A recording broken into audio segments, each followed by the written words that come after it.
What's up, everybody?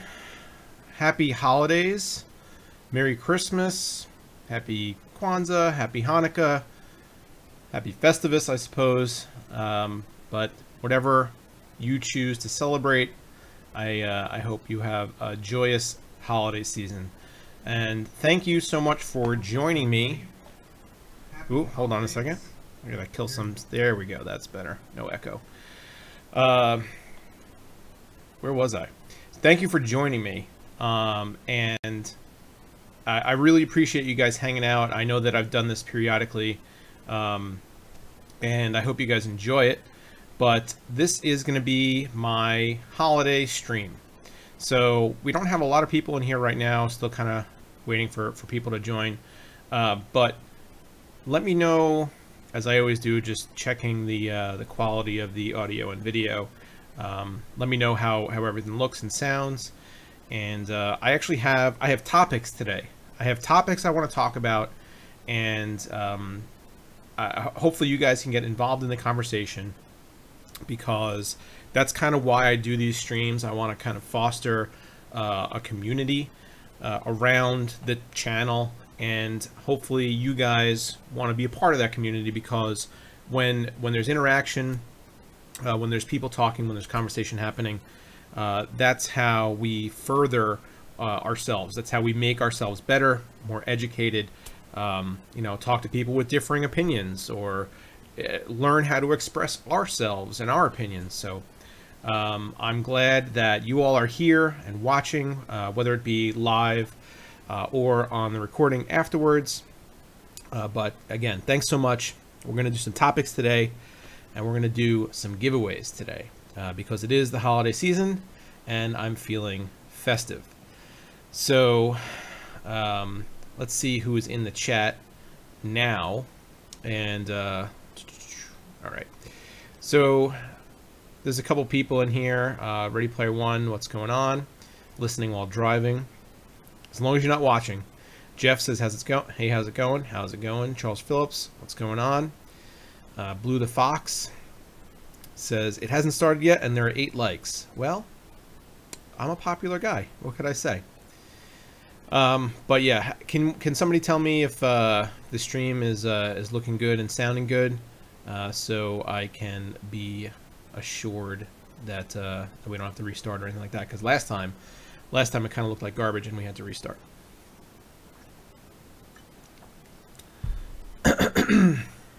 John Hepworth, good evening to you, sir. Thanks for coming in. Mr. Kernzols 28, that's a lot of numbers and letters. Hey there. Hey, what's going on, man? All right, so what I want to do today is, in addition to doing the giveaways, which I'll explain in a minute, what I want to do is I kind of want to go over the year in tech. I have like some things that I wanted to talk about, some kind of highlights, and major news stories from the year, and also I want to do like my favorite stuff from this year. I want to do like my processor, GPU, case, and accessory of the year. So I hope that you guys are down for that, and like I said, I encourage you guys to participate. Let me know what your opinion is. Talk amongst yourselves in the chat. Hold on. All right. But the first thing that I wanted to talk about before we get into any of our news stories, I guess, was that I did a review video last week, I guess, on a monitor that I did not like. But I know that some of you guys out there might have a monitor that's worse, or some kind of display solution that could use an upgrade, and that monitor would be an upgrade for. And I had you guys send in some photos. I got a bunch of submissions. Thank you so much. But the winner of that monitor is Cody Sanders, and Cody submitted his monitor to me. It didn't even stand up straight. So like the stand was broken. He had it on his lap as he took the photo. And I know there are plenty of other people out there who could certainly use a new monitor.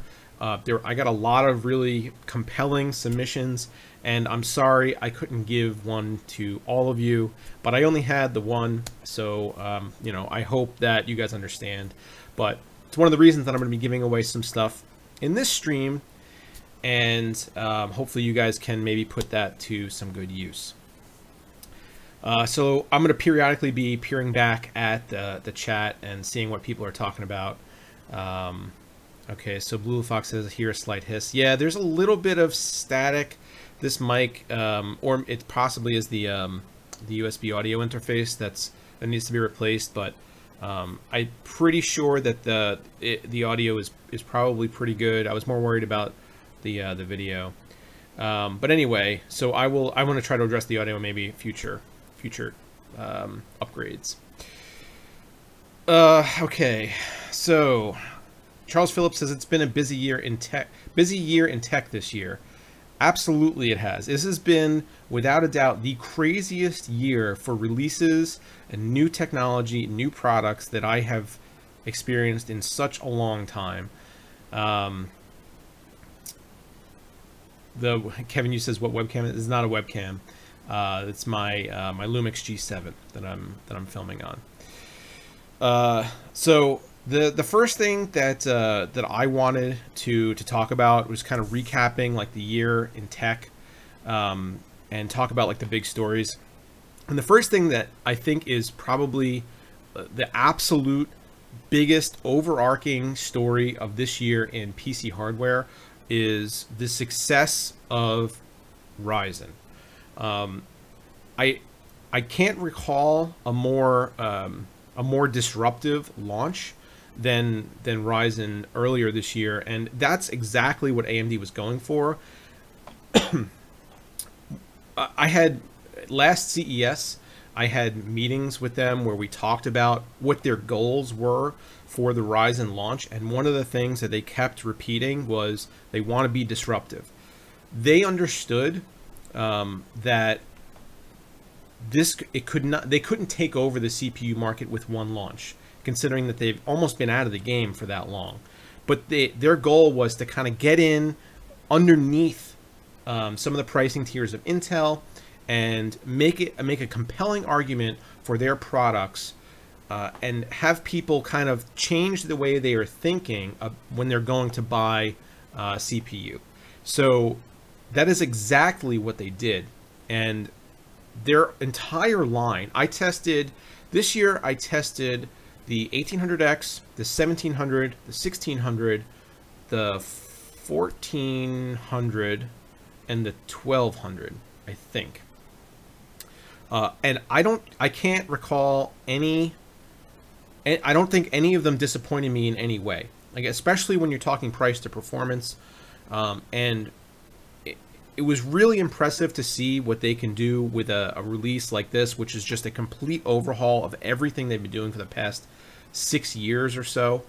Yeah, I was just really impressed with it, and I'm really glad that they were able to bring that kind of product to market. Science Studio, hey, what's up, Greg? Greg of Science/Salazar/Science Studio in the house. A capture card. I'm using an HD60S, an Elgato. Thanks for stopping by. All right, so that's really what I wanted to kind of hit as far as AMD goes, because I feel like that started out the year in a direction for AMD that they got derailed a little bit with Vega, but overall it really righted their ship. And with Ryzen 2 supposedly coming soon, early next year, hopefully we'll see it at CES. I'm really excited to see what the next generation can bring. Perhaps some improved clock speeds. Maybe the one thing that holds Ryzen back, I think, is the memory support at this point. It's still not the best, but maybe you get some improved memory support, maybe some higher IPC, and the framework, the shell is in place for a solid product. And I am really happy to see that now we have a choice. You know, when I do my monthly builds and whatnot, literally every month I'm like, well, do I want to do Intel? Do I want to do AMD? It's never like I don't want to do one of these things. You know, I'm never tired of the lineup from Intel or the lineup from AMD, because they each have such a huge spread and they're all really, really good. So it's almost like no matter what CPU you choose right now, you almost can't go wrong. All right, so after that long soliloquy, let me scroll back up and see what's going on in chat. Yeah, buying AMD CPUs again like the old days. Yeah, they were just a huge player for such a long time, and you know, now they are again. People talking about webcams. Yeah, I have a webcam. I have a C920, but for like these live streams, I use that for like Skype and whatnot. But for these live streams, I use my G7 because it looks much better. All right, so people are asking about like what is Ryzen 2. Ryzen 2 is just the next generation of Ryzen processors. It's supposed to be based on a smaller node. We'll hopefully find out more information at CES, and you know, I have a meeting scheduled with AMD, and hopefully they brief me on all that stuff, and I'll bring you guys the info. Because right now it is just a rumor, I suppose. There's no real information out there. I hope that it's coming soon, and I hope that it's a nice improvement. So the second thing that I wanted to talk about this year is mining, and my opinions on the whole, and on how what it's done to not necessarily the crypto market, because that's just bonkers, but the PC hardware space. We saw this year the release of not only mining specific motherboards, but mining specific graphics cards, which is something that we hadn't seen before.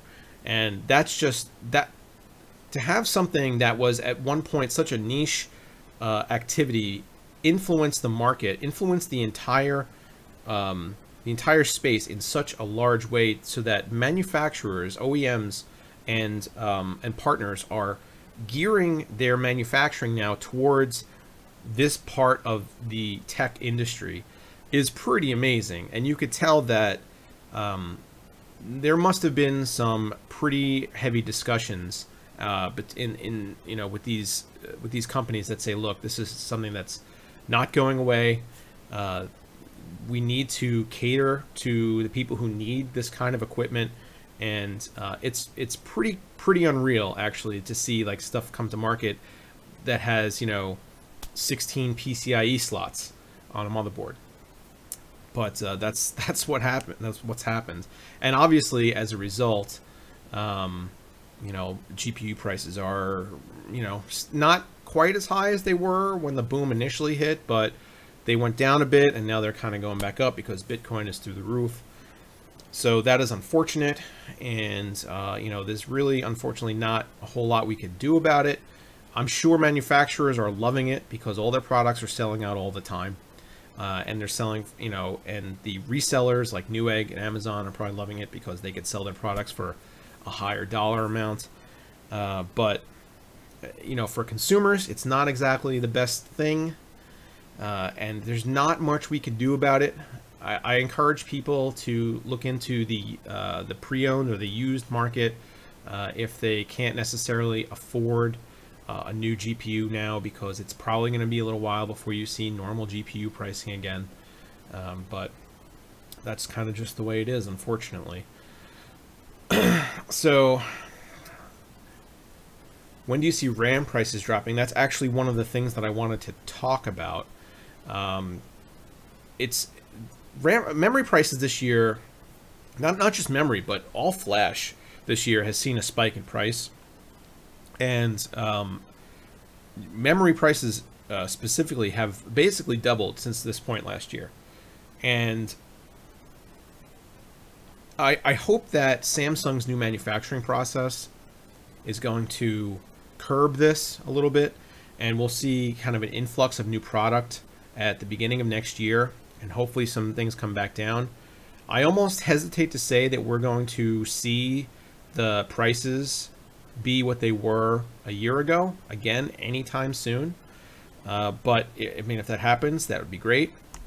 But you're looking now at like a 2x8 2400 speed DDR4 kit going for, I don't know, $160 or something like that. Whereas last year it was 80 or $90, and they were just plentiful. They were all over the place.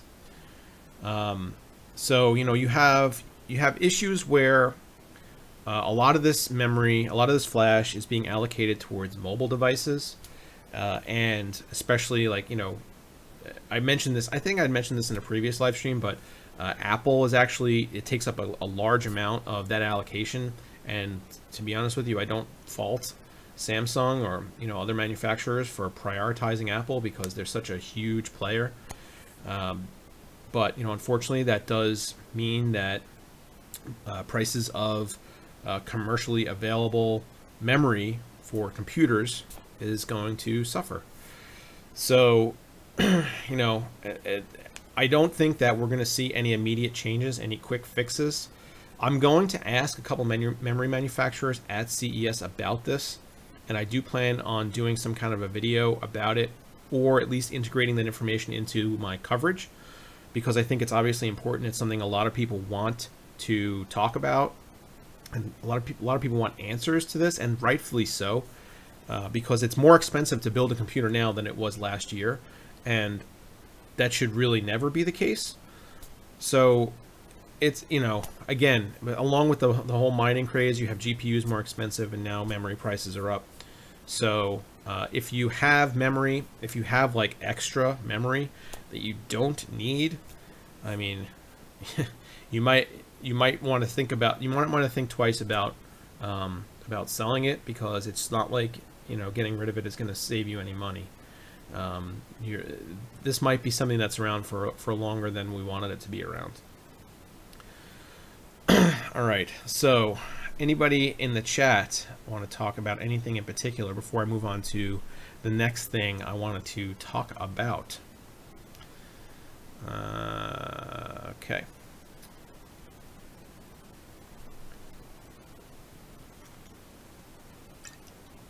Cheers, by the way. Angry Orchard.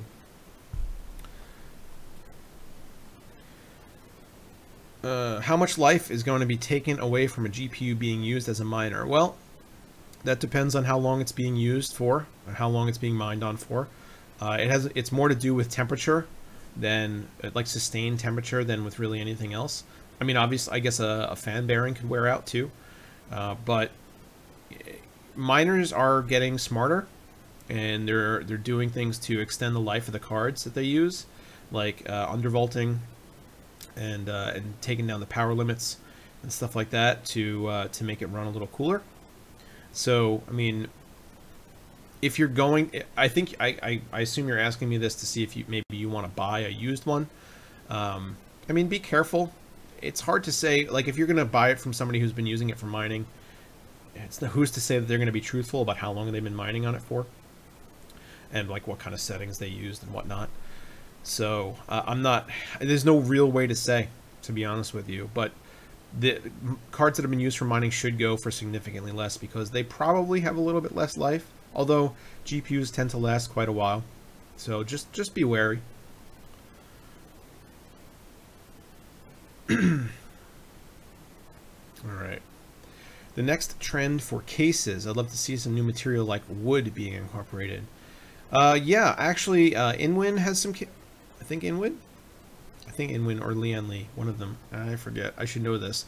I think it's Inwin has some cases that have wood on them, and I think that's pretty cool.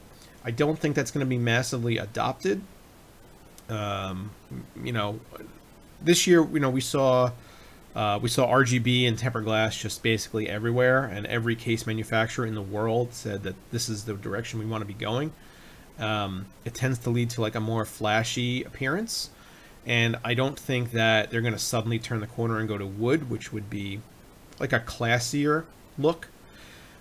So I would love it. I'd love to get a wood case in here and check it out. but I don't know that that's going to be coming anytime soon as far as like mass adoption goes.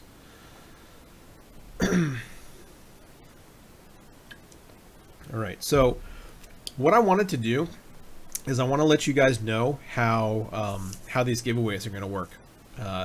So I don't like running giveaways on Gleam because the last time I did it, I had a huge influx of subscribers when I hit 10,000, and then they all left. Like thousands of people left afterwards, and it was pretty terrible for a couple months as far as looking at overall growth numbers, because although I was still adding subscribers, I was also losing them at the same rate every day. And at running contests on Gleam that take 2 weeks, where you're like, oh, retweet this thing, follow me on Twitter or whatever, tend to attract the wrong kind of people. And I want to make sure that the people who are winning my giveaways are you guys, the people who are watching me, who are watching a video, watching a live stream, who actually are subscribers to the channel, have been subscribers to the channel. I don't want to give something away to somebody who does not care about me or you guys or the community or anything like that, and just here for the giveaway. So the way I'm going to do that is I'm going to be posting some links in the chat periodically to Gleam giveaways, but they are only running until midnight tonight. And the only way you can get the links is by watching this live stream, because the links will be in the chat. So they're not going to be in the comments, they're not going to be in the video description, they're just going to be in the chat. So if you're in here and you see the links in the chat and it's before midnight tonight Eastern, 9 p.m. Pacific, you can enter these giveaways. So I hope you guys feel that that's a fair way to do it. It gives you guys who are actually in here and participating a better chance of winning. So I hope this goes well, and if it does, then maybe we'll do it this way in the future. If not, we'll try to figure something else out. So the first thing we're going to give away, hold on, is not Philip DeFranco. Why is Philip DeFranco on my thing? That's weird.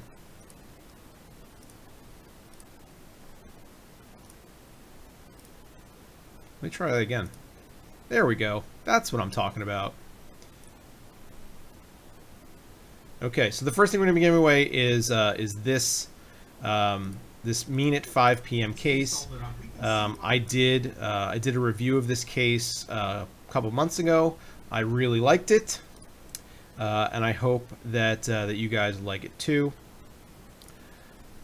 Let's see. So there's going to be a bunch of international giveaways here, but this one and one other one are going to be U.S. only. But I'm going to do 6 in total, so we have 4 international. But this one is just going to be for U.S. because shipping this overseas would be ridiculous. So the first giveaway is for the Mean It 5 p.m. case. I'm going to post the link in chat now.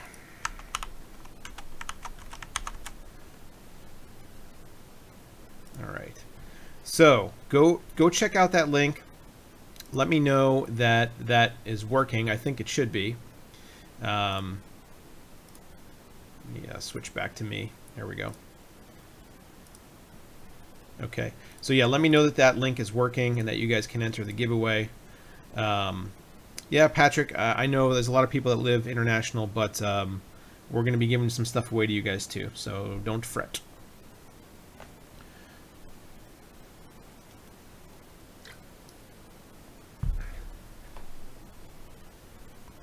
All right. So, moving on. The next thing I wanted to talk about was Vega, and how a lot of people are viewing Vega. They're kind of viewing it as a failure. It kind of underperformed expectations. The cards were more expensive than people thought they might be, especially considering the performance tier that they fall in.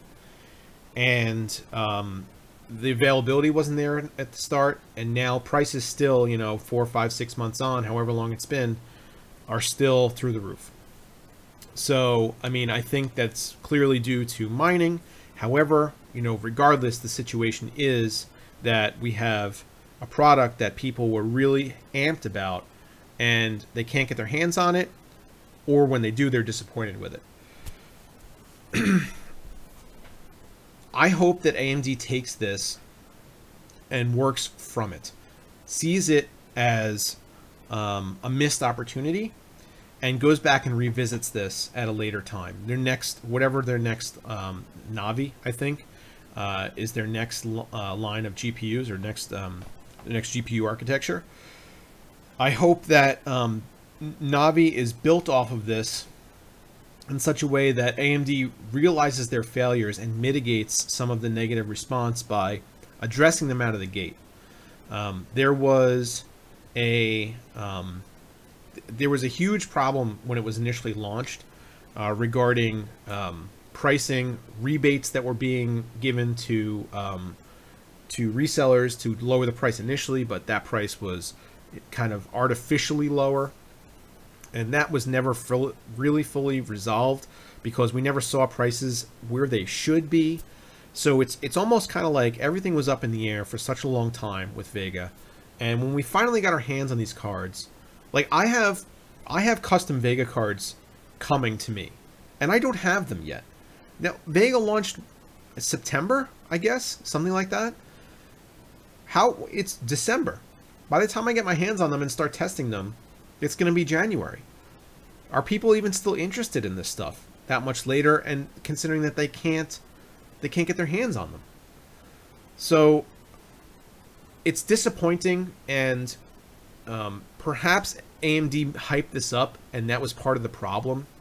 There was such a huge amount of expectation, and it was almost like nothing could match it. But then again, you look back and you say, well, they kind of hit the mark with Ryzen. And I understand Radeon Technologies Group is different from AMD proper, but still, it's the same umbrella company. They should be able to get their ducks in a row on some things. And considering how well Ryzen went over, the fact that that Vega was just kind of the complete opposite of that was really disappointing. Now, that being said, Vega, if you just look at it from a purely performance standpoint, without factors like availability or price, the cards perform pretty well. Like, you know, a GTA, I think I said last year when I had two 1080s in my main rig, that because of the availability, the widespread availability of FreeSync displays, if AMD put out something that performed like a 1070, even as much as a 1070, I'd be super happy with it, and I would switch because I'd want to go with a FreeSync display and see what AMD has to offer. The problem is, a year later, they come out with a 1070, not when a 1070 was the new hotness, but a year later they come out with a 1070, and it's exorbitantly expensive. So just looking at it, as far as price goes, price is terrible. Availability is terrible. Performance, in a bubble, fine, but not great. So I was pretty disappointed in Vega, and I think you guys were too. I know that I've gotten a lot of comments on the videos that I've done using Vega products that say, why are you using this? Nobody could buy it. It underperforms. So clearly public sentiment is pretty similar, that people weren't that happy with this launch. And I hope that the next gen AMD card does better. I hope they learn something from this, because that was just kind of a fiasco.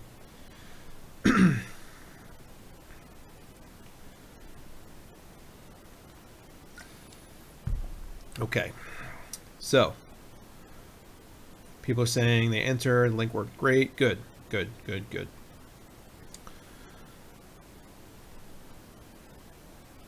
All right, I enjoy your content. Keep up the good work. Well, Ben Anderson, flattery will get you everywhere. Thank you so much. Why do you think Vega is taking so long? I mean, it's just a matter of the BIOS aren't working the way the board partners want them to. So you know, I know that because I don't have a Strix card, but I know the Strix cards went out to other reviewers months ago, and they were told by Asus to not do the review because the BIOS weren't ready. So, I mean, that's just terrible. I don't know. I don't know why. I don't know the inner workings there as far as why that happens, but you know, it clearly has caused a real big problem for them as far as public sentiment goes.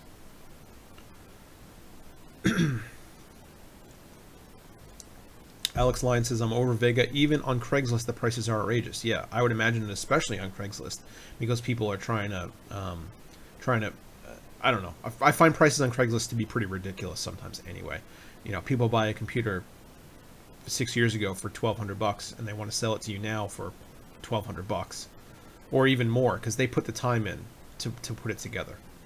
So, can't really trust Craigslist pricing very much. Ready Player One says, Vega not a complete bust, going to be good in APU. Probably. I haven't had a chance to test them, so I can't say for sure. But yes, that's good.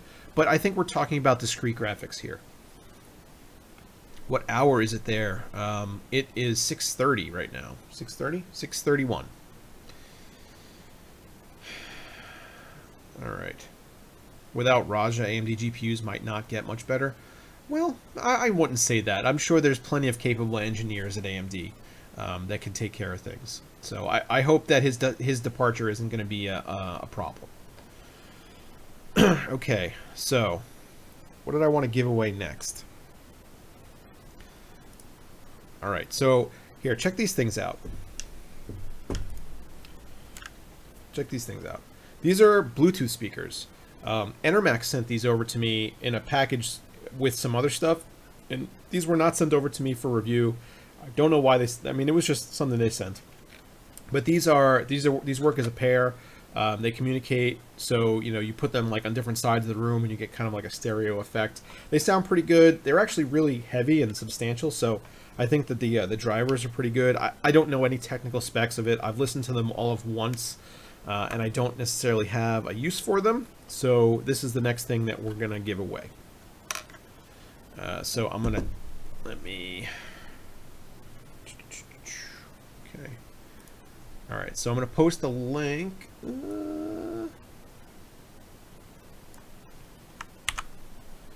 Okay. So there you go. There's the link to the giveaway for the Enermax Bluetooth speakers, and this one is international. So if you want these and you're in Australia, make sure you enter. All right.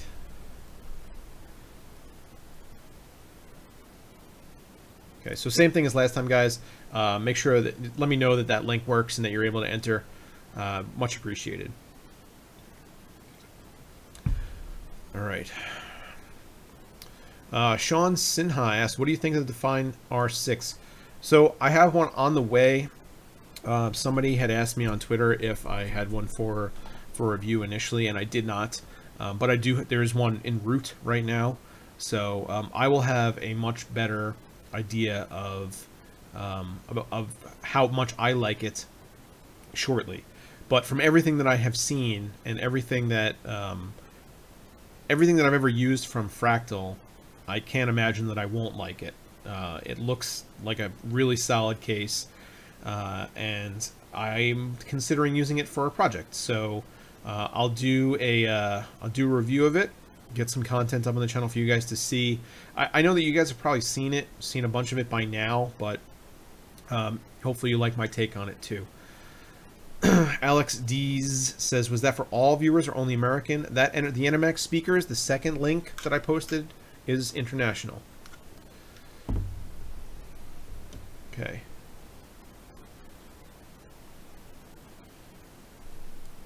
Okay, so does RGB lighting in RAM improve its performance? Yes, it does. It doubles the performance. So make sure that you always buy RGB memory. Okay, when is Intel going to stop using crud thermal paste? Well, they didn't always, and I don't know that they're going to stop anytime soon. So, and I mean, I'll ask them. in January, but I don't know that they have any plans to do that.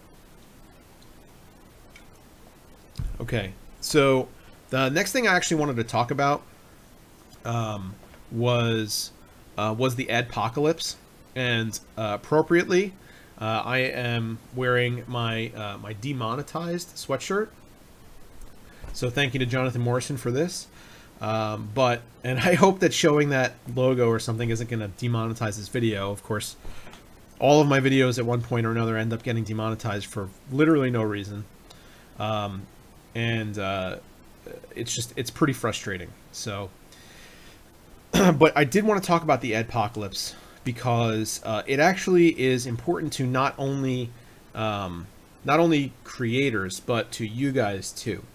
And for those of you who don't know, just a quick rehash of what exactly happens here. YouTube got some flack from advertisers for their ads being next to content that the advertisers deem to be not friendly to their brand. As a result, some advertisers were pulling out of advertising on YouTube. And as you guys know, YouTube's entire business model is built on ads. So, this caused them to kind of panic. They implemented a new algorithm that identifies content that perhaps might not be advertiser friendly. And a lot of people, including myself, have been hit by this algorithm incorrectly flagging their content as inappropriate. So it really is a problem because the algorithm is so overly aggressive that it's almost impossible to avoid getting hit with this. If you put out any kind of decent number of videos on YouTube, something is going to trigger it. We don't really know what it is yet.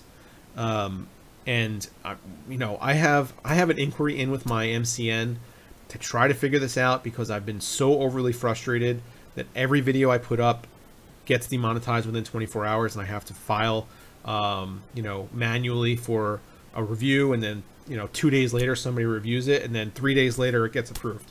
So okay, great. Now 4 days after my video is live, I finally have ads back on it, but by that time, the majority of views, the viewership decay is just like that.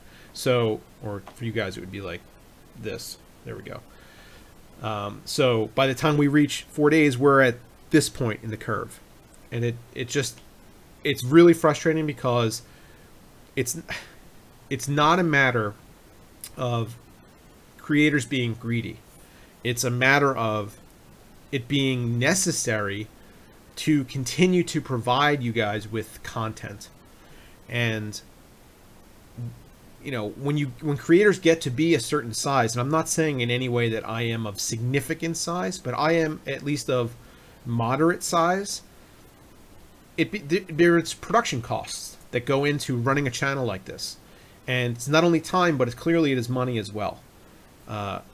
And without ad revenue, we have to rely on things like affiliate links or apparel sales or donations or something like that, which is not necessarily what you should be leaning on, because you can't count on any of that.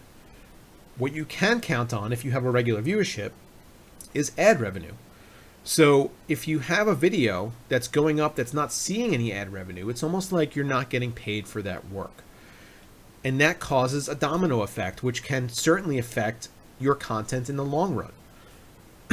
So it's a problem, and a lot of creators have become frustrated to the point where they're not able to put out as much content or as high quality of content, or they're trying to find different ways to post their content or get money. Patreon is a big thing now, which I don't have a Patreon. I don't have plans to make a Patreon, but it just becomes really frustrating when it's like you working.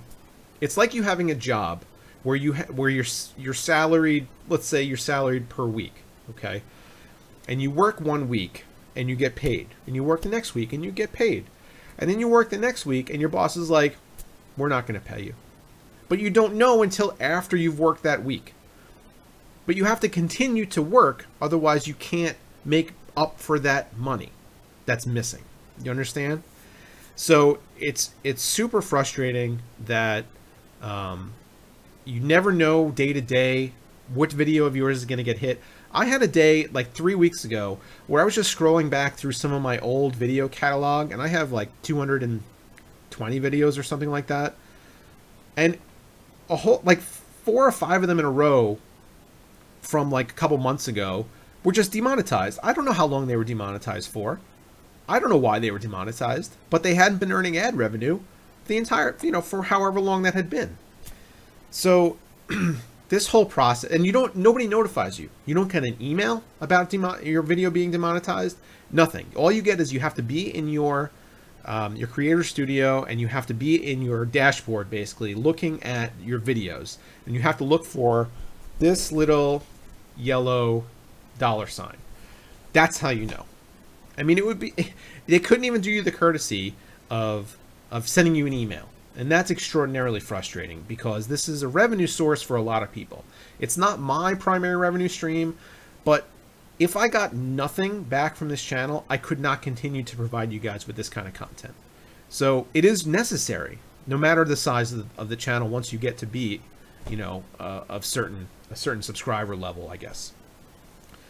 So that is my take on the Adpocalypse, and I don't know what's going to come of it, and I hope it gets resolved sooner than later. I've been told that YouTube is working on it, but who knows what that means, and who knows when we're going to see anything as a result of that.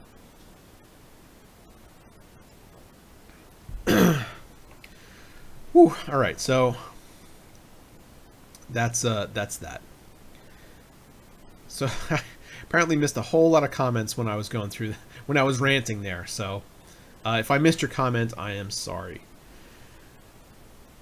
All right, I'm gonna go back and read a couple. Chucky the Vampire Slayer, can I make a living selling custom PC builds online? Do you think there's a market for that? I mean, if you don't have a client base right now and you want to just hop into it, it's going to be extremely difficult. I was a custom system builder for a long time, and it was never what I was leaning on for money. It was just something that I kind of did on the side, and I got my clients through word of mouth. I mean, if you want to try to open up a shop like Main Gear or something, that would be difficult. That would be a steep hill to climb.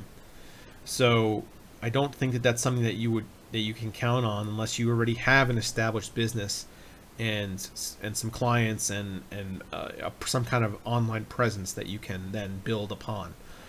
Just starting out from zero, it would be pretty tough.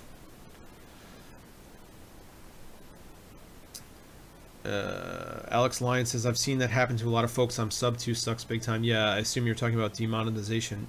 It's a widespread problem. It's not anything that, I mean, I know that there's some in our space that have been affected by it less, but I don't know anybody that hasn't had at least one video demonetized. Albert Jones says, have you thought about using Twitch too? No, because because Twitch is all live stream, and I don't have, most of my content is pre-prepared and requires a certain amount of production value. So Twitch is not really an option for me, unfortunately.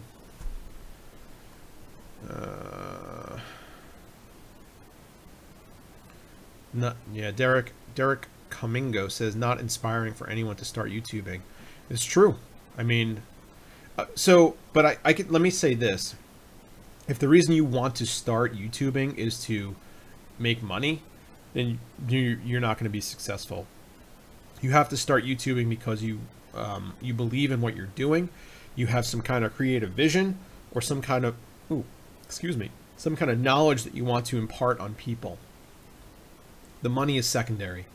It's an important secondary, but it's secondary. When you get to a certain point in your journey on YouTube where you can start making ad revenue, then it becomes important, because that means your channel is large enough that it requires some amount of upkeep. But when you're first starting out, if you're doing it because you're like, man, I want to start a YouTube video to make money, it's the wrong business to be in. But your point is valid. It's not. It does not encourage people to start doing this and making content, being creative in any space. Oh, Cody Sanders is here. Okay, Brian, I'm here, but cannot currently see the stream. Well, congratulations anyway, man. You did win the monitor. I will be shipping that out soon. But thanks for stopping in. Chucky says, do you accept donations from your viewers? Sure. I mean, the super chat should be open if you guys want to donate now, but the only time I ever take donations is when I do live streams. Because like I said, I don't have a Patreon. So I don't really have any plans to start one unless this becomes like a huge issue, which I guess it already is, but a bigger issue. Then maybe I'll consider it. But yeah, when I'm live streaming, the super chat is open. If you guys want to donate, that's awesome. Any money that comes in through super chat, it goes directly back into the channel, whether it's new equipment or buying a part that a company won't send me or something like that. So I appreciate anybody who wants to donate. Thank you so much. It is very, very much appreciated.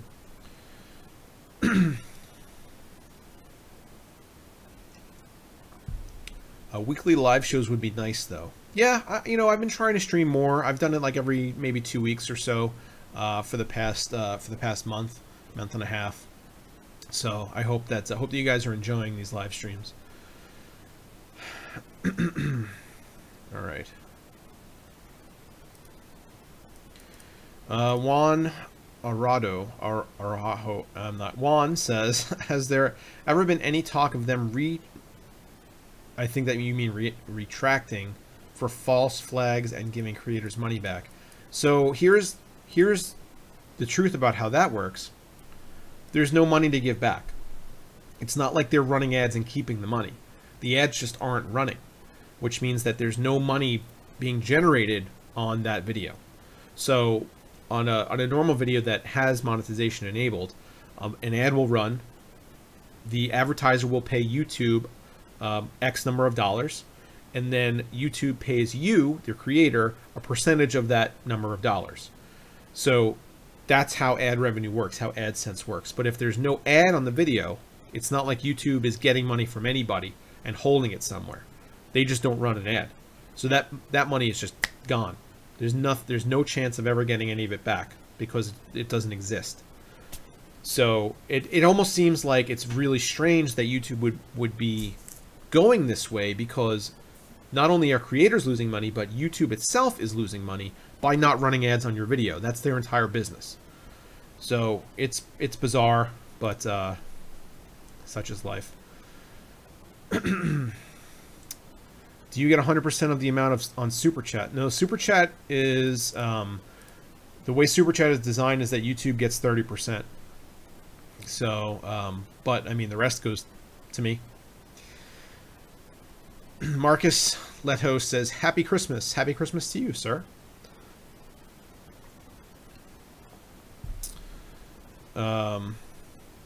Any chance for streams to happen earlier? Honestly, probably not.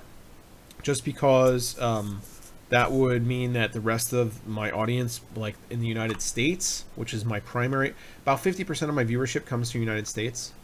So I kind of have to skew what I do towards that market, unfortunately. Jesse Terry says, hi, BPS. Hi, Jesse Terry. All right. So before we get into like my favorite stuff of this year, like my case or whatever of the year. Jeez, I can't see behind my camera. Let's give something else away. And this is going to be another international giveaway, and it's going to be a Destiny 2 game code. So same deal as before. This is going to be open until midnight. If you want a Destiny 2 game code, go check out that link.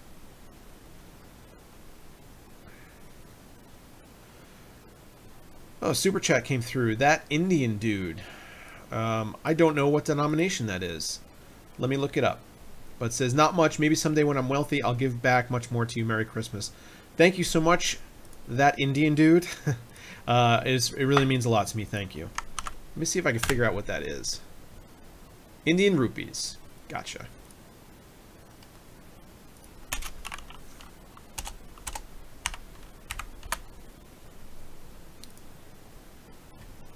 All right, Indian rupees. I don't think I've ever gotten a donation in Indian rupees before, but thank you.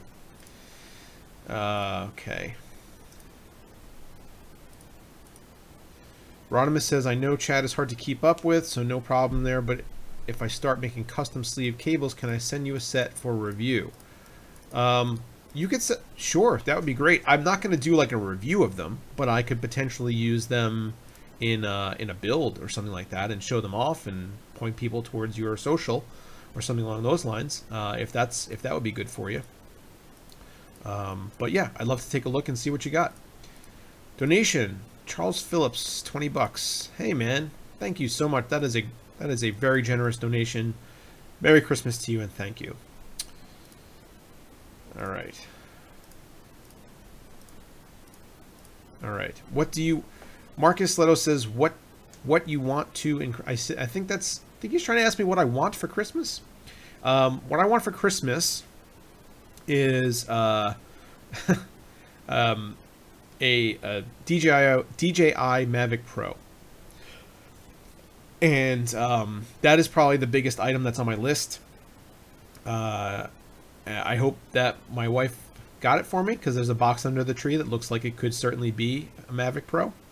But that's what I want, and I don't know that I would necessarily put a lot of that footage on YouTube, but we take a lot of trips, and I think having a drone in places like we just went to Iceland, that would be awesome. So yeah, I look forward to getting one way or another, if it's a gift or if I'm going to buy one. But that's the next thing, next tech thing that I want.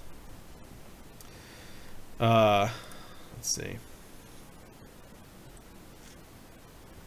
All right, so I did want to talk about like my favorite stuff for the year, like my favorite products, like my CPU of the year kind of thing. And I want to know what your guys' opinion is of these items and see if you guys agree. My first thing is going to be CPU of the year, and my CPU of the year this year is the Ryzen 5 1600. It strikes such like an enormously good balance between price and performance. I don't know if the prices are still this low, but like a month ago you could get them for $170. That's 6 cores, 12 threads, $170. That's absurd. It's a chip that does productivity well. It games pretty well. Not as good as like an i5, but it's good enough where the difference is like negligible when it comes to real world tasks. And it's going to give you a fantastic platform moving forward. The AM4 socket is going to be around till 2020, says AMD. So, if you need a BIOS update or whatnot, on a new board or for a new chip in your same board, that should be doable. The Ryzen 5 1600 is like by far the best value for the money right now. It has almost gotten to the point where it's very difficult to recommend anything from Intel in that price tier. So their competing chip right now is like the i5 8400. And that's a 6 core 6 thread. You have the 8600K, which is going for like $270, so it's not even in the same price category at all. And so the competing products from Intel are just clearly inferior, and the 1600 is just like a beast of a chip for the price. And it's like I said, when we first started the stream, Ryzen was so disruptive to Intel that it really, I think, is going to cause them to rethink how their product launches go and how they configure their chips, core and thread count wise, MSRP wise. I think that's, and the 1600 is at the very center of it all. So CPU of the year, Ryzen 5 1600. Runner up though, I do want to give an honorable mention to the i7 8700K. It is a hugely powerful mass market chip. It replaced the 7700K, which was a good chip in its own right, great for gaming, but the 8700K is just as good for gaming and gives you 6 cores, 12 threads, clocks just as high, and it's a beast of a chip. Pricey right now, probably going for about $400 right now. But you know, I mean, I think that if you wanted to buy a high-end chip right now, that's got to be the choice. All right. So Merc 305 says the i5-8400 is destroying the 1600 in gaming. It's certainly beating the. That's what I said. It's a better gaming chip.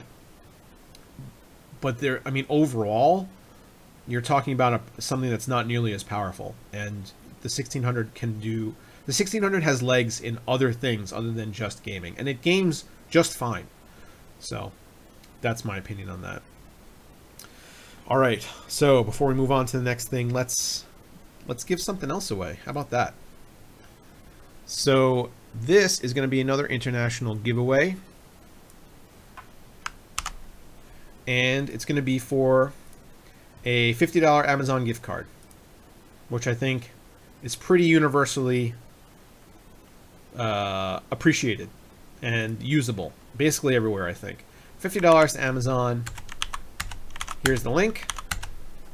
Go nuts. Oh, okay, so I got another super chat from Marcus Leto. Says, so what do you want to gift someone for Christmas? I think, are you asking somebody what I want to give somebody? Regardless, thank you for the 10 euro. I believe it's euro. What I want to give somebody. Well, I can't say what I am going to give people because those people watch the stream at least some of the time. So I can't say. I'm sorry. I would love to give my wife some more jewelry because she loves jewelry.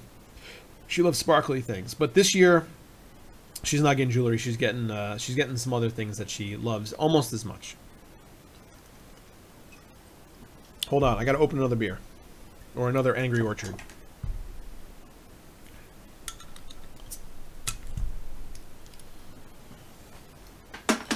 All right.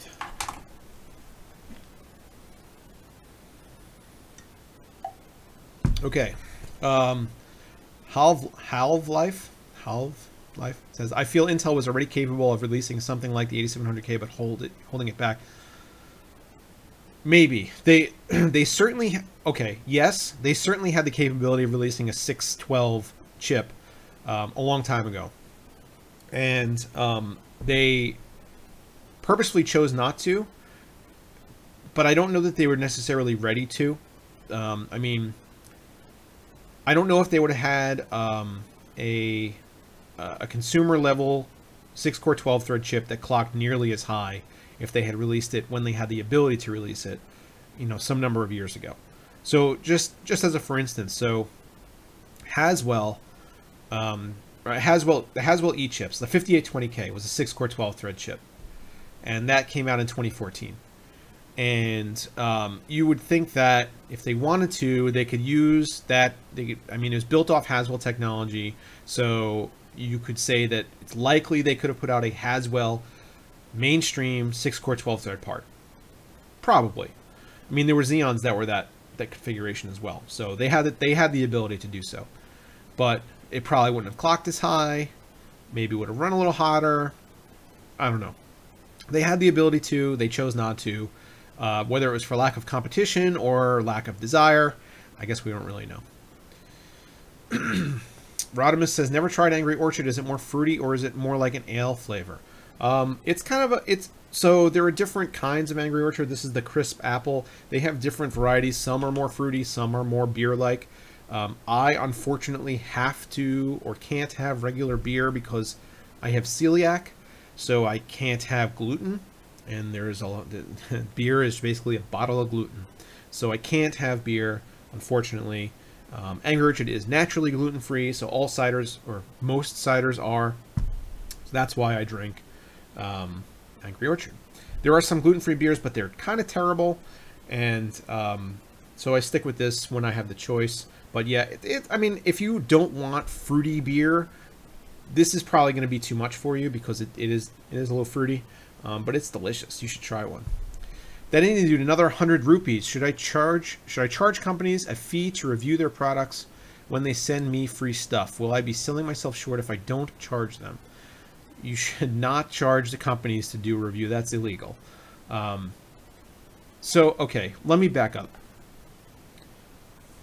That's a very complicated area. I don't know what the laws are in India. If you are, in fact, in India, I assume because you're sending me rupees. But in America, it is illegal to accept payment in exchange for a positive review on a product.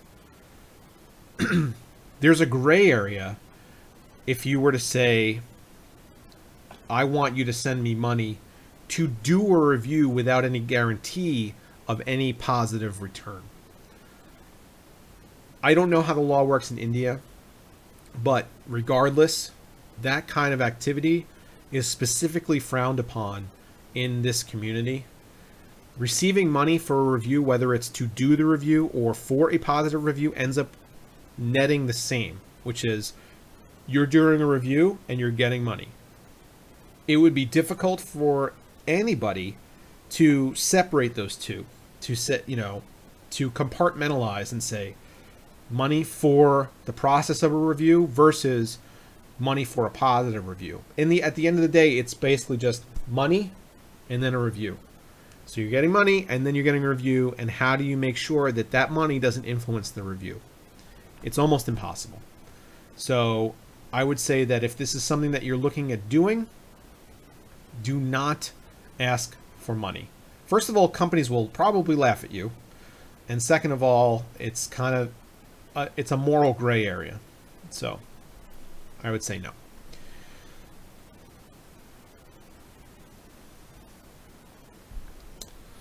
All right.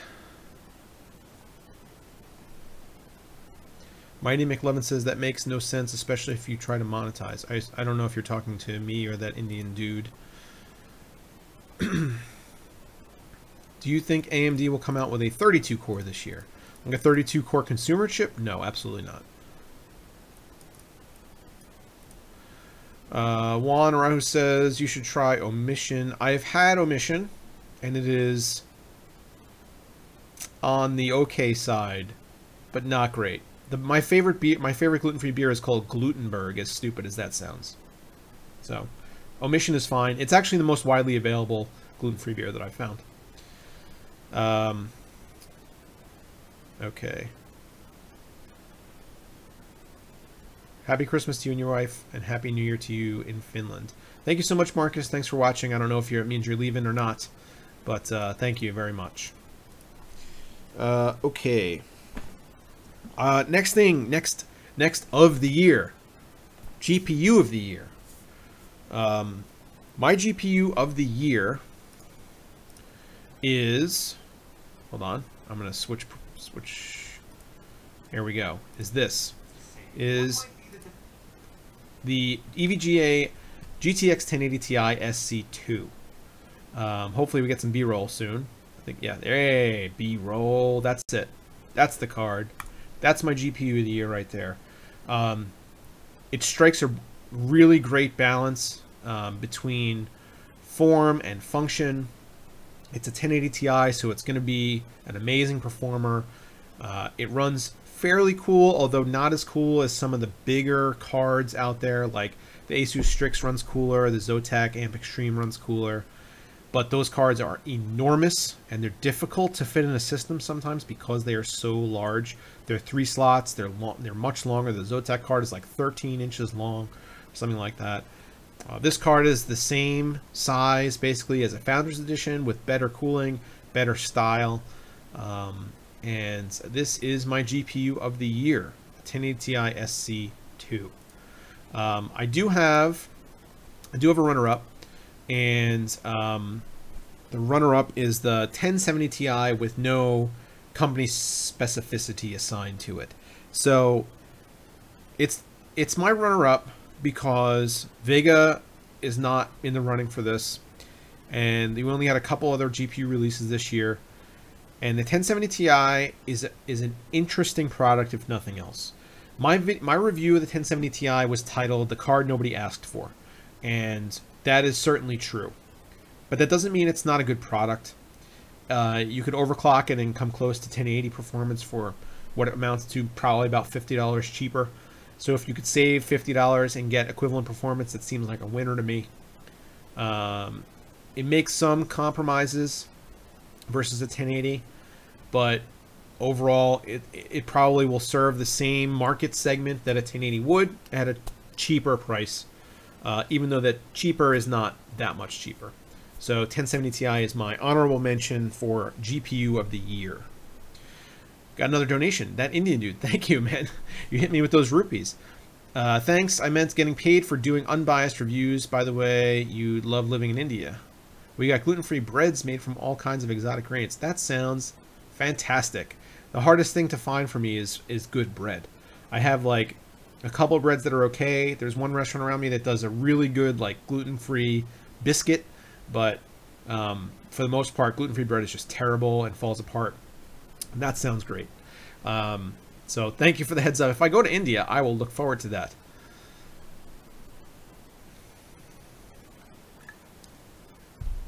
All right.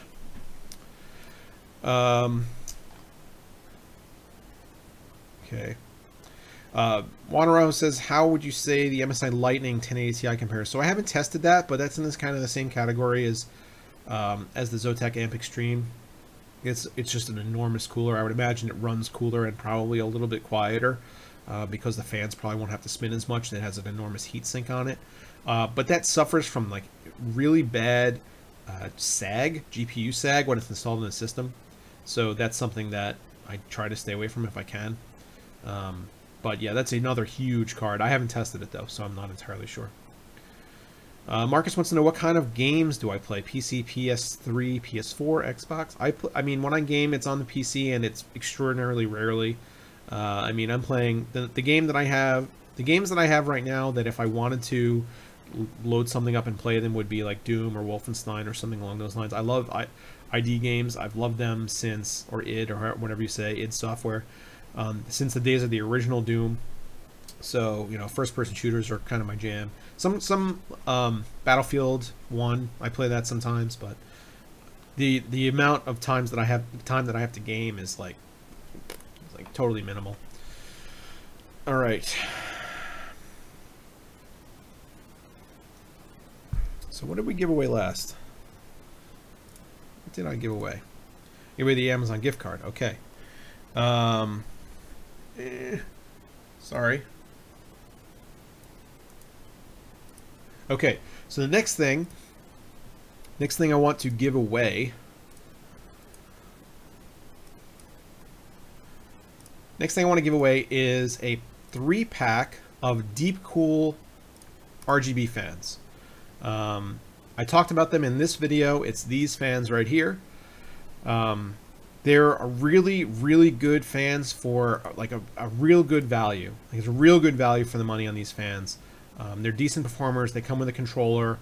They look pretty cool. So I'm going to give away a 3-pack of these fans. This is going to be a US only giveaway because, again, we're shipping something, you know, I guess not significant, but something that's not tiny. So US only on these. I am sorry. The last giveaway will be another international, I promise.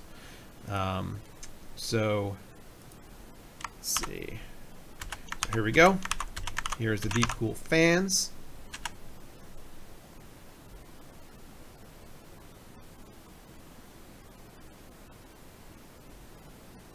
All right, good. Everything's posted. Good. Deepcool fans. Okay, so the next thing I wanted to talk about was my case of the year. And case of the year, I got some flack. Excuse me. I got some flack when I put out my video on the H500P because the title of that video was, wow. Sorry. Was case of the year. And it was like H500P Coolmaster, H500P case of the year. And at that time, that's the way I felt. So I don't retract that statement at all. Despite its flaws, that is a really good case. And I don't think that at that time I was mistaken, because that is an opinion. In my opinion, That was case of the year at that time, and I stand by that.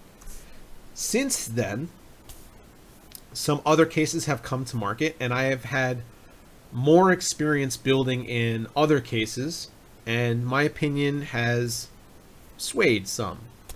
And I think that my case of the year for this year, hold on as I cue this up, is the Dark Base 700. Right now I have this in as my main system. When I did my full review of this case, it's beautiful, it has good airflow, it's quiet, modular, you could invert the motherboard tray, it's got really cool features, it's got plenty of room inside, the cable management is good. There's literally almost nothing about this case that I don't like. The top airflow could be improved a little bit. The inside where there's like some panels, let me see if I could find what I'm talking about. Hold on. Okay, so right here there are like some panels that pop out that you can route cables through and stuff. These can get a little sloppy if you're not careful, especially if you have to remove them. But overall, this is my case of the year. This is my favorite case to build in of the year, and it's the reason that this is a pre-roll ad that you see on my channel now, because I believe in this case. I believe in this product. I would not do a pre-roll ad on a product that I did not believe in, and I think that this is a premium product, and is something that everybody should consider when building, if you have the funds to afford something like that. Okay. So my runner-up for case of the year, there's actually two of them, two honorable mentions. The first one is the NZXT H700i. I was really impressed with a lot of parts of that case. When I've done a build in it that I didn't put on the channel for whatever reason, but when I did the build in it, it turned out that there were a couple things about the build process that weren't as good as I wanted them to be. Specifically, like the cable management wasn't fantastic, despite there being a lot of decent amount of room back there and those cable channels. So the cable channels actually turned out to kind of get in the way. I wanted to remove them more than I wanted to utilize them. So a couple things about the case that ended up being a little quirky, but rock solid build quality, fantastic looks, some innovation with the detaching side panel. Honorable mention for case of the year, NZXT H700i. Also, honorable mention case of the year, Fractal Meshify C. It's one of the reasons that I'm excited for the R6, because, like I said, almost all products that I get from Fractal are top-notch. Build quality on that is awesome. You get tempered glass, you get really good airflow through that front mesh, and the case is only like 89 bucks. You can't really beat that. Okay, so the next thing I want to talk about was like my everything else of the year, my accessory kind of peripheral of the year, and I'm going to give that to the Samsung 960 EVO, and then with a honorable mention to the Corsair LL series of fans. I don't have any pictures of the, wait, maybe I have the LL fan? No, I don't think I do. Nope, sorry guys. I don't have a picture of the LL fans, but they're awesome to look at, and you know, although they are a little bit expensive, they I mean, they provide a lot of features for you, and it's Corsair, so you could hook everything into like their Commander Pro and run it off that, and their RGB-ness is just off the charts. And then the Samsung 960 EVO, I mean, just flat out never used a drive that's as fast as the 960 EVO, and it's going to be used in a couple projects that I have coming up for that reason. So fantastic innovation from Samsung. And I did want to talk a little bit. I don't know. Why don't you guys tell me about this? So here, this is my GH5. It's what I shoot my videos on. Aside from this live stream, anything you see on the channel is shot on this. This was something that I got a couple months ago, and I've been just in love with it since.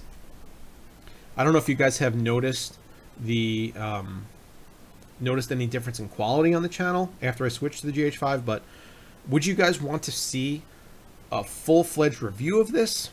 Or because I'm not a camera reviewer, would it potentially not be great content? I'd be interested to see if you guys would want to see something like that. So let me know. But that's another other thing of the year is the Panasonic Lumix GH5. Okay. So anything else I want to talk about today? Did have one other giveaway to do. Man, I got more rupees. That Indian dude. What got you interested in building computers and starting a YouTube channel? What is your goal with the channel? Where would you like to see your channel in 2020? Okay, so I've talked about this before, so I'm not going to get too far into it, but I've been building computers since I was like 14 years old. So when I lived up in New York, I had a very, very small, admittedly, but you know, nonetheless, a business building custom computers for people. It's basically based on word of mouth. And then when I came down to Maryland, I continued to do that. Although my client base had shifted clearly because I was in a different place. And then I decided that I was going to use YouTube as a platform to kind of advertise the business, advertise like what I could, you know, my knowledge and services I could provide. And that's why I started doing YouTube. And then it started to morph into the business being the channel as opposed to the computer building side of it. So that's how I ended up starting YouTube and doing YouTube. The subscriber base has been such that I think if I were to continue to do this and continue to see the same kind of growth that I'm seeing, like by 2020, I should have a significant sized channel. And if that is the case, if I'm able to continue to do this for another, you know, 2-3 years at the same, you know, kind of, it's been like an exponential curve, although it hasn't been straight up. It's kind of been like growing like this a little bit. And hopefully once it hits the point where we're going to start going up like this, you know, I'm still doing it and haven't had any reason to stop. But by 2020, I would imagine we will have either reached that point or the channel will not be growing anymore, because I find it unlikely that I will have been doing it by that point for 5 years, and that it wouldn't be a significant size by then, because if it's not, then I'm doing something wrong and I should probably stop. Or I guess completely change, but such a, you know, that's the way I see that. I don't know if that answered your question.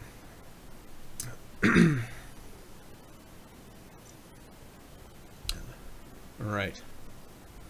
People are saying, yes, I should review the gear. Okay. Maybe I'll do a review of the GH5. Say my goals for the new year. All right, I'll do that at the end. How about that? Charles Phillips wants to know my game of the year. That's not my game of the year. Is probably PUBG. I don't play it, but that's got to be game of the year. It has to be. There's no other way around it.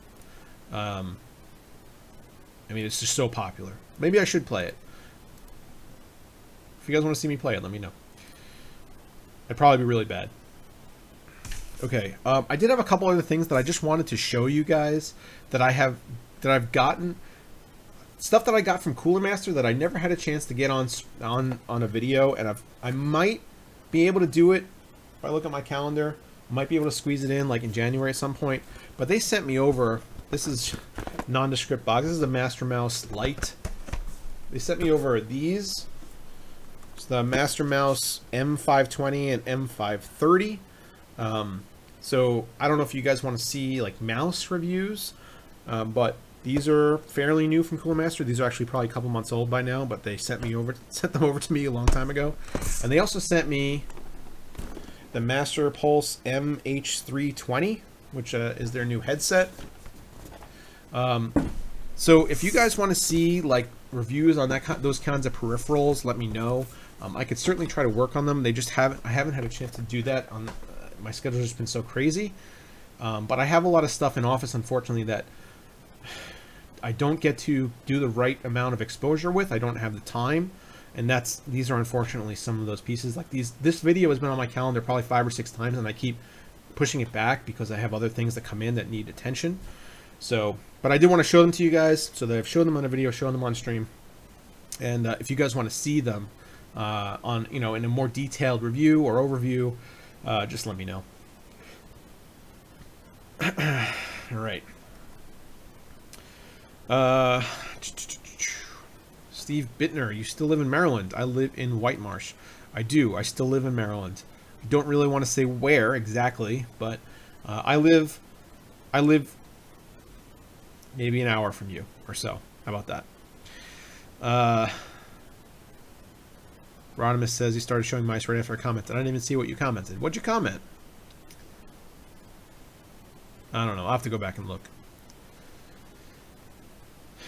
Would you be interested in building in the Dan case? A4 SFX. I don't even know what that is. Let me look it up. The Dan case, huh?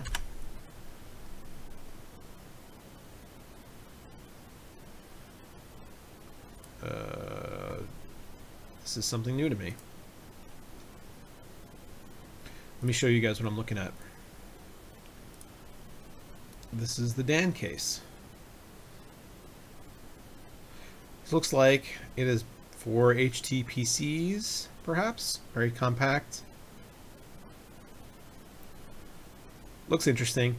Maybe. I think interest in this size case is limited.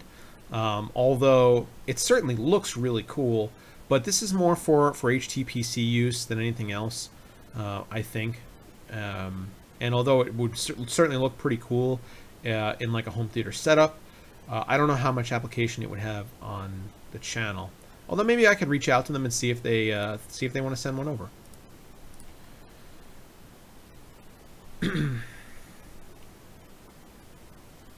Ready Player One says mouse and headset reviews could be a quick 2-minute bites.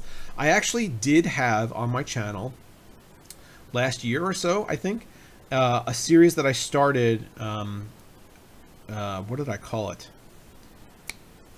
Crap. No, I didn't call it crap. It was something like brief, some kind of brief reviews, snapshot reviews is what I called it. And I did like 2 or 3 of those videos, and viewership on them was really bad.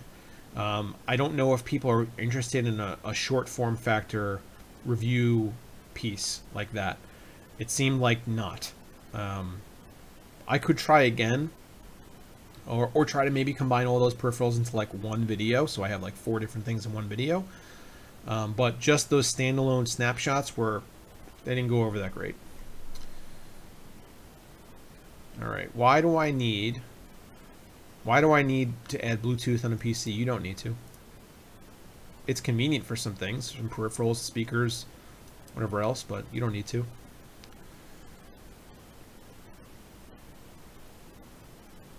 All right. I didn't need to do more rupees.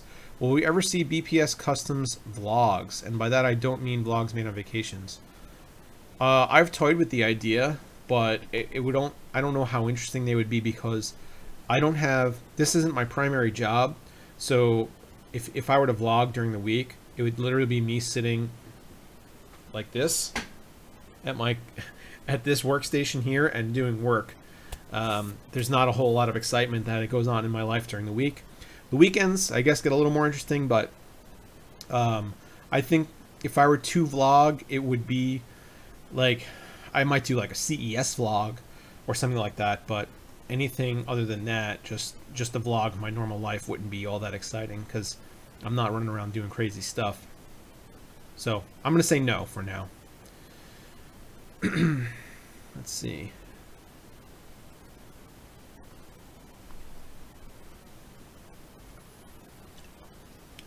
Would you do a build on a Fantex Eclipse P300 case, $50? Sure, yeah. Fantex makes great stuff. All right, so we got one other giveaway to do. Let me drop it in chat. This is again international, and this is again for a $50 Amazon gift card. So we're giving away 2 separate Amazon $50 gift cards. And this one is international.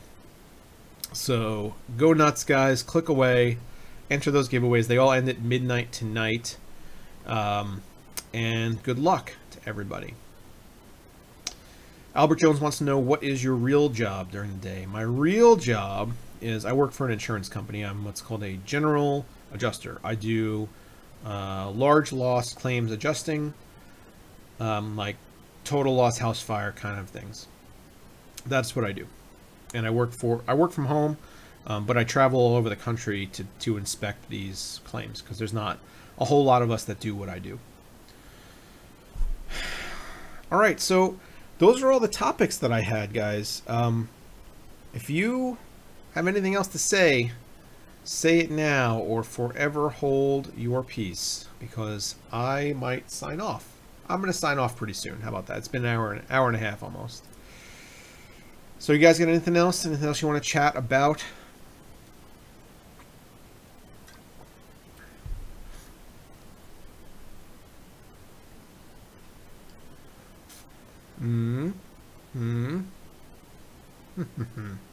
No?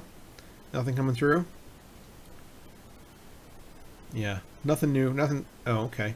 I got a question. Is working from home as heavenly as it actually sounds, or is it overrated? I mean, I'm not going to lie. It's nice. There are pros and cons. Like, I never leave my office. I'm always in the office. So that is something to consider. But it's good to be able to roll out of bed and work in sweatpants.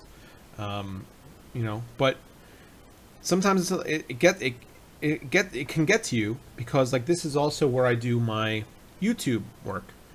So I'll be down here on the weekend doing work, and my work phone will ring, or something, or I get an email that I have to address or something. So it's almost like I'm never not at work. So that's something to consider, but it is nice for sure. All right. What's next after the RGB craze? Well, I don't think that's going to go away. And I think that people, I don't know why RGB is upsetting to people, because if you don't like RGB, just turn the lighting off. That's as simple as that. It gives people choice, which is always a good thing. And the fact that adding RGB onto the end of your product now is no longer the, you know, going to add $20 to the price of whatever you're buying. It's just basically standard on almost everything now. Then that's good for consumers. So I don't know what's next. I don't think that's going to phase out. I don't think we're going to see something replace RGB. So I'm not really sure. Charles Phillips says, thank you for the giveaways. You are welcome, sir. Thank you for watching. You comment and retweet all my stuff, and much appreciated. Recommend a gaming keyboard, not too expensive. Well, that's difficult. The gaming keyboards that I like, the mechanical keyboards I like, are pretty pricey. So I'm not sure. I reviewed a couple keyboards this year, like I think the Patriot Viper V770 was only like $100. So that was pretty good. Maybe it's like $110. What else do I have over there? So I'm using right now a K70 Lux, which is like $150 or something like that. I reviewed the Cooler Master Set, which I didn't really like, which is like a mechanical keyboard, which was it wasn't my favorite thing. And then they also make like the Master Keys series. You could get a cheaper version of the Master Keys, because they make like a small, medium, and large. So like the small ones are not all that expensive. But yeah, Patriots are pretty good for the price for sure. Thermaltake actually also makes a bunch of keyboards, but I haven't reviewed one of those in a while, so I'm not sure about their new ones.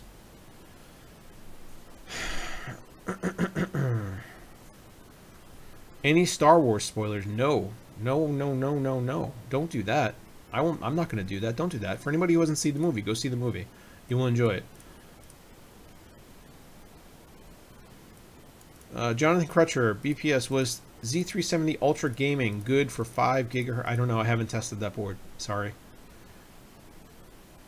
Oh, we got a super chat. I got another super chat from that Indian dude. How often do your requests for products get rejected by companies when you reach out to them? I mean, often enough that I have to buy stuff sometimes, for sure. I'm not nearly of the size where I get everything that I need. So it's it's a good amount, but I mean, I work with companies pretty well. Companies like working with me. My videos do fairly well, so I get a good amount. But certainly, you know, enough of the time where if I wasn't getting ad revenue from the channel, it would be a problem because I wouldn't be able to buy what I need.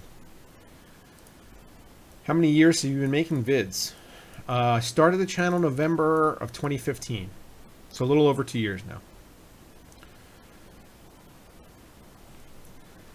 Krill says, when I'm working, I will make sure I give back to you. You are so very generous. Thank you. Don't feel pressured to do that, but that is very, very sweet of you to say. Thank you.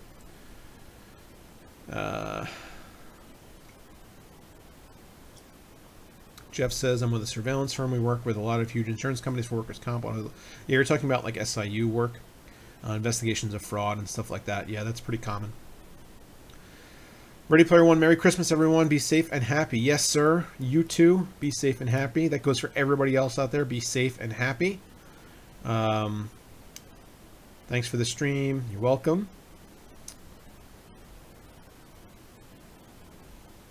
Let's see. No traffic, getting to work must be nice. That is nice. I could get up 5 minutes before I have to be at work. Well, hold on. I just backed out of the chat. I'm coming back. Hold on. Okay. Okay. So, yeah, I'm gonna end the stream here. Thank you so much, everybody, for coming by. I hope you guys enjoyed it. The links to the giveaways, I'm gonna post. Well, I did post up in the chat, so if you're in the chat now, if you could see the chat, if you're in the stream at all, you should be able to scroll up and see the links that I posted. So that is your reward for being in the chat and watching the live stream. I hope you guys enjoyed the stream. I hope you guys enjoy my content throughout the year, this year. It grew a lot, more growth to happen. CES is coming, so stay tuned. And Merry Christmas, Happy Holidays to everybody. And see you next time.